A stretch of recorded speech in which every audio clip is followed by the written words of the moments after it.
Okay, guys, we are on to the next piece of this puzzle. So what we did on the disassembly, and we did it, tried to do this on everything, but there's always some flaws with that theory. But what we've done is we've taken every single tappet and we've numbered it for the cylinder that's associated with it, as well as whether it's intake or exhaust. So that these guys can go back to their location. And we've cleaned them all up, and they all look really good. The cam seems to have fared pretty well. And what we're going to be doing now is we're going to go back through, and we're going to clean all of these tappets back up. We're going to clean the cam up, and we've already cleaned this guy pretty darn well, but we'll go ahead and clean everything all again. Then we're going to ultra slick all of these things.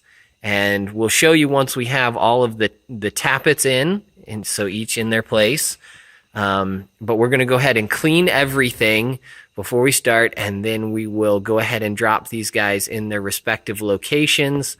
Any tips or hacks along the way, we're going to go ahead and share that with you, and then we'll show working on putting the cam in. We have the motor upside down, so we don't have to do any contortions, no wooden dowels, anything like that. We're just using gravity to hold the tappets down. So if your motor is upright and you're doing a tappet install, cleanliness still paramount, but you're going to have to hold those tappets up in place with some wooden dowels and some rubber bands. It works like a champ, but this is by far the easier way to do this. So we have, again, just recapping, we bagged and tagged everything. We know exactly where each tappet goes. Wouldn't be a big deal if we were buying new tappets, but for this case, they all look good, so we're just reusing the same tappets that we have with the same cam lobes. All right, we'll pick this up in a little bit and show you what we got. Okay, so we kind of got ahead of ourselves here, but let's take a look down number 2 here. As we look down there, you can see that we grabbed the cam, all of it was cleaned, we ultra slicked everything, and we went ahead and slid the cam into position.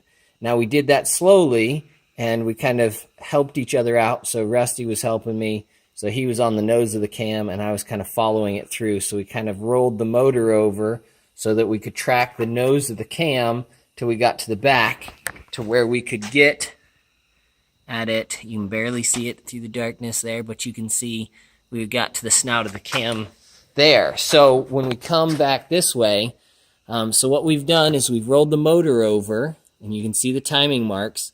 Important to line up your timing marks so the cam gear lines with the crank. You can also see the cam retainer is lined up in there, and then once we get it seated, we'll go ahead and put the bolts through on the cam retainer. So that's the tappet and cam installation. We just went through on the tappets, cleaned, ultra slicked them, and then slid them into intake, exhaust, intake, exhaust, intake, exhaust.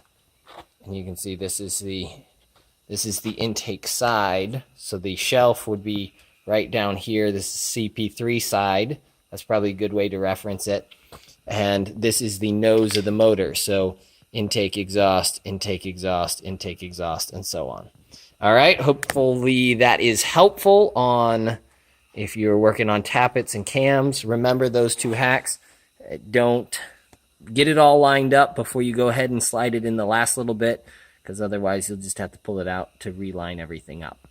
And rotate the motor over so that you can get at it if you are working above.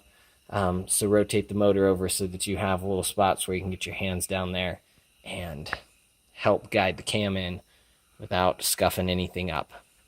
All right, and we will catch you on the next installment.